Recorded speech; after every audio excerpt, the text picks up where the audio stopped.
So today we are going to solve the ICSE 2026 specimen paper released by the council. Okay, so we take up question number 1. The question number 1 A part, this is MCQ type, so you have to select the best option. So the first question says that which of the following will dissociate in aqueous solution. Dissociate means it is going to break. In aqueous solution, that means in water, and it is going to give a positive ion and negative ion. That positive ion, right, should not be an hydronium ion. So hydronium ion is what? H3O plus, or we write H plus, and it should not be having other than any other ion. So let's talk about first. If we take potassium hydroxide, this is going to break into potassium ions and hydroxyl ion. Now it says other than. So hydroxyl ion is here and hydroxyl ion is here. So this is incorrect. We talk about HCl, it is going to give H ions and Cl ions. Here Cl is other than hydroxyl, but H plus is here. So that means this is also incorrect. We talk about sodium chloride. It dissociates into sodium ion and chloride ion. Now this is also other than hydronium ion, right? And chloride also. So this is correct. Now let's see the fourth part. This is acetic acid. So it is going to give CH3COO minus, plus it is going to give hydronium ion. So that means out of these, C is the correct part. Okay. Now we move on to the second question. Right. The second question says that compound P is heated in a test tube. So we take compound P in a test tube and we heat this with sodium hydroxide. What is filled? NaOH. Right. Now it says when you bring the litmus paper which is red in color. Right. Now remember, red litmus, blue, red will change to blue when this is basic in nature. Okay. So which of the following compound could be B? Now if we talk about zinc sulfate you break. This is actually made up of zinc hydroxide and sulfuric acid. Okay, we talk about copper sulfate. It is made up of copper hydroxide and sulfuric acid. Okay, we talk about ferrous sulfate. It is FeOH whole twice and sulfuric acid. We talk about ammonium sulfate. Ammonium sulfate is going to break into ammonium ions, right, and sulfate ions. Right. Now ammonium ions will break into ammonia gas. Right. So this is the correct option. This ammonia gas, when it combines with sodium hydroxide, ammonium ions, these ammonium ions, when they combine with sodium hydroxide, they are going to release ammonia gas. This ammonia gas will turn blue litmus red. Hence, this option ammonium sulfate is correct. Okay, then we move on to the third part. Third part says the reason assertion question. The question says the aqueous solution of potassium chloride, right, can conduct electricity. Okay, this is the assertion, and the reason is the conduction of electric current is because of the, or it is due to the free ions. So yes, when you take potassium chloride, it is put in aqueous solution, that means in water. It is going to break into potassium ions and chloride ions, and because of these ions formed, right, now they are free, so the current will be conducted. So therefore this option A, that is assertion, is also correct and its reason is also correct. Okay, now we move on to the fourth part. The fourth part says identify the ion that contains one lone pair. You understand what is lone pair?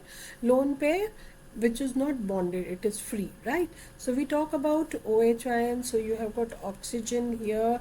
This is the electron dot structure. So here you have got hydrogen. Okay, so because of this, it says one lone pair, right? And here you have got how many? Two. When we talk about H3O plus, then it is HOH. This one lone pair is with another, right? Okay, so this is, and you have got, this has got just one lone pair left. Okay, right? Then we talk about ammonium ions. Ammonium ions have got nitrogen, hydrogen, hydrogen, hydrogen. This has one lone pair, but then this lone pair is given to hydrogen ion. Hence, there is no lone pair. When we talk about proton, proton is just one electron, so there is no lone pair, right? Hence, the fourth has got hydronium ion as the correct answer. Okay, now this is very interesting question. They have shown the reaction. First is calcium carbonate. Now it is showing what? Heat. So that means if you take calcium carbonate and you heat, you get calcium oxide and carbon dioxide, right? Then it says dilute HCl and zinc. So this is going to form what? Zinc chloride and hydrogen gas. Then it says magnesium carbonate and sulfuric acid. Okay, this is C2H5OH. Just a second. C2H5OH, right? And this is burning in air. So this is going to form carbon dioxide and water. Now, the question is, which reaction produces water? Okay, here there is no water, here there is no water. Over here, when this reacts, it forms MgSO4 plus H2O plus CO2. So there is one water here and then there is water. So that means the option 3 and 4 are correct. Okay, so this is incorrect, this is incorrect, 3 and 4, right? So the option is C. Isn't it interesting? Now we move on to the sixth question, right? Sixth part of question number 1. It says, when compound S reacts with sulfuric acid. Okay, so there is compound X, it reacts with sulfuric acid and it releases a gas. Now remember, when acid is there, sulfuric acid, and the compound is there, if it is carbonate, it is going to release carbon dioxide. If it is sulfide, then it is going to release sulfur dioxide. Now it says the gas turns acidified potassium dichromate solution orange to green. Now if it is carbon dioxide, then this turns lime water milky. Okay, sulfur dioxide produced, this also turns lime water milky, but milkiness with carbon dioxide disappears after some time. Okay, now here there is potassium dichromate. So potassium dichromate solution is actually test for sulfur dioxide. Okay, so that means the compound should be sulfide. So here there is nitrate, not possible, carbonate, not possible, chloride, no. So the option is sulfite, right? Next we move on to, this is numerical, the most interesting. Okay, it says volume occupied by 2 moles of a gas. Okay, so there is a formula, volume occupied is equal to number of moles, right, into 22.4 liters. Okay, now see, this is L, so we have taken 22.4 liters. Now how many moles are there? 2. So 2 into 22.4, that means how much? It is 44.8. So which option is there? 44.8. That means C option is correct. Okay, next we move on to the 8th part. So it says, identify from the following metal oxide which can react with acid as well as an alkali. So remember, when any oxide that reacts with acid as well as alkali, then this is amphoteric, right? Now ampho means both. So silver oxide is not there. Calcium, they are metal. Copper is again metal. It is actually aluminum oxide. This reacts with acid, right? And it reacts with base. So with base, it is going to form, say you take Al2O3, it is going to combine with sodium hydroxide and it is going to form sodium aluminate. Okay, and when it combines with acid, it is going to again release the, suppose you take Al2O3, combine this with HCl, so it is going to form what? Aluminium chloride and water, right? So this is the oxide, right? The correct answer. Next we move on to the ninth part. Ninth part says that these are the four hydrocarbons and you have to find how many isomers of butene are shown in the above structure. So but means 4, ene means double bond, so we apply the formula CnH2n and here n is equal to 4, so it is C4H8, right? Now let's see, this is 3 plus 3 plus 3, so this is 9 plus 1 10, so this is not. Then we talk about this, here you have got a double bond, you have a double bond, you have a double bond, that means we have to focus on these three structures. Now it says isomers. Okay, so let's see, if we talk about this, this is, now what do? We count, and we count involving the double bond in the series. So if suppose series is like this, so you have got here the propene and you have got on second carbon methyl, so it is 2 methyl propene, right? Over here it is 1 2 3 4. Now this is what it has asked for, butene. This is propene, so we cannot consider this. Okay, we talk about this, here it is butene, right? Then we talk about this, this is again 1 1 2 3, so here again you have got 2 methyl propene. So how many isomers are there? You have got one, this butene, right? And the second one, these two are the same structures, okay, of propyne. So this is an example of chain isomer, right? And here you have got double bond on first carbon, so this cannot be position. Okay, so here there is difference in the chain. You have got one isomer of butene, the second is propene. These two are same, so you have got total 2, 1 plus 1 2, so you have got answer 2, right? Now we move on to the 10th part. It says which of the element has got the largest atomic radii.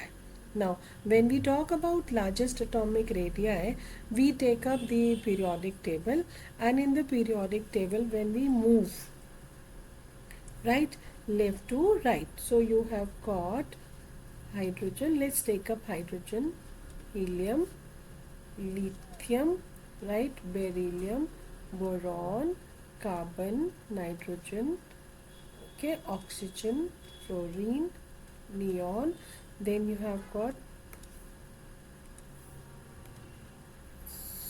sodium, magnesium, aluminium, silicon, phosphorus, sulfur, chlorine. Yes, you have got neon, then you have got here argon, right? Then you have got potassium and calcium. So these are the 20 members. Now it says when we move left to right, the radius decreases, top to bottom increases. So aluminium is here, okay, sulfur is here. So when we move from this to this side, it is decreasing. That means sulfur, aluminium not possible. We talk about magnesium, again not possible. This side, so we have got sodium. So sodium has the largest, because as we move left to right, the radius decreases. Is this clear? Good. Now we talk about the 11th one. It says which one has the maximum acidity. Okay, now we talk about the pH. Okay, so there is pH 1 and then it has become 3. So that means there is increase by 2 units. Here there is increase by 4 units.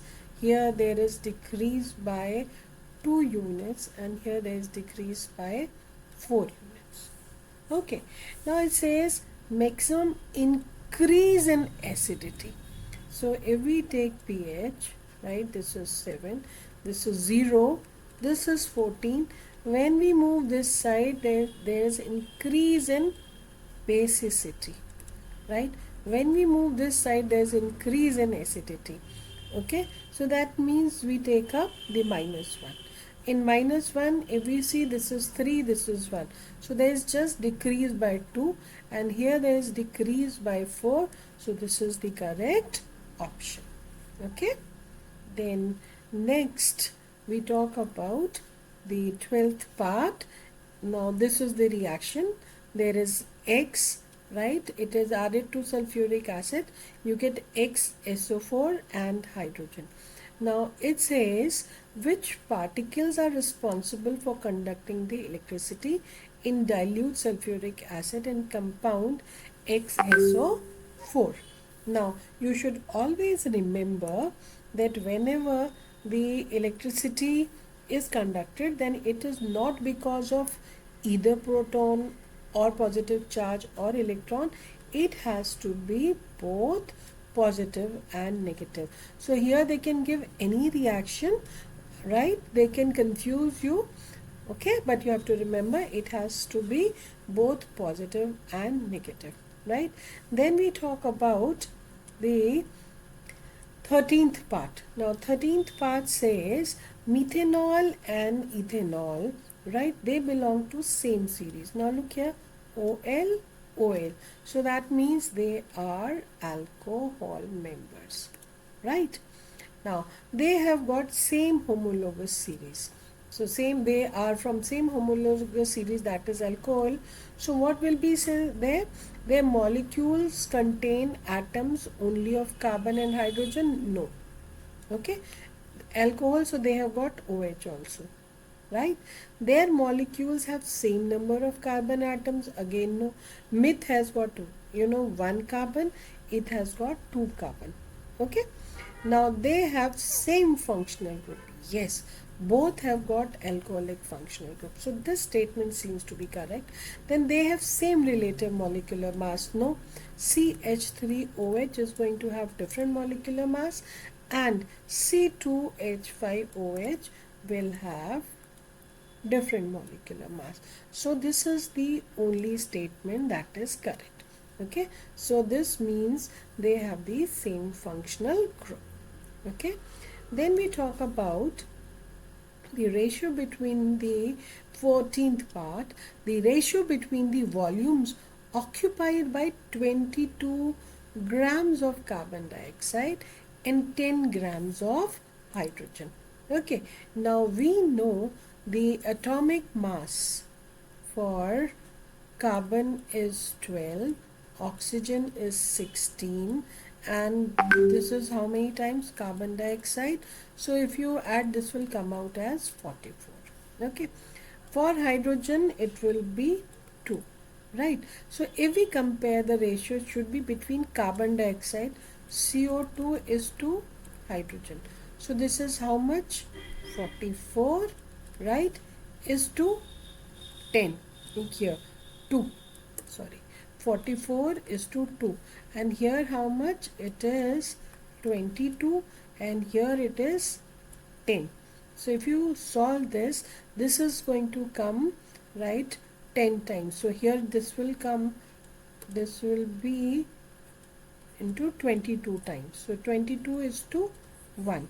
So here it is 22 and here it is 10. So if you solve, this will come out as C44 by 22, here by 44, here it will be 2, and by 10. So if you solve, this is going to come as 1 is to 10. So you are going to have the ratio 1:10. That means 1 part of carbon dioxide and 10 parts of hydrogen. Okay. Now we talk about the 15th part, the most interesting part, right? So the diagram shows the electro refining of copper. You know what is refining? Purification of copper. So they have taken impure copper, right? Thick electrode, and in place of cathode they have taken pure copper thin electrode, right? Now it says, which of the following statement is correct? Anode is made up of pure copper? No. In case of electro refining, the pure metal deposits on cathode. Okay, so anode cannot be, this is incorrect. Then cathode is made up of impure copper, again incorrect because we are refining. So cathode pure metal will deposit, hence this is incorrect. Then copper will deposit at cathode? No, every time the deposition takes place at cathode. So again this is also incorrect.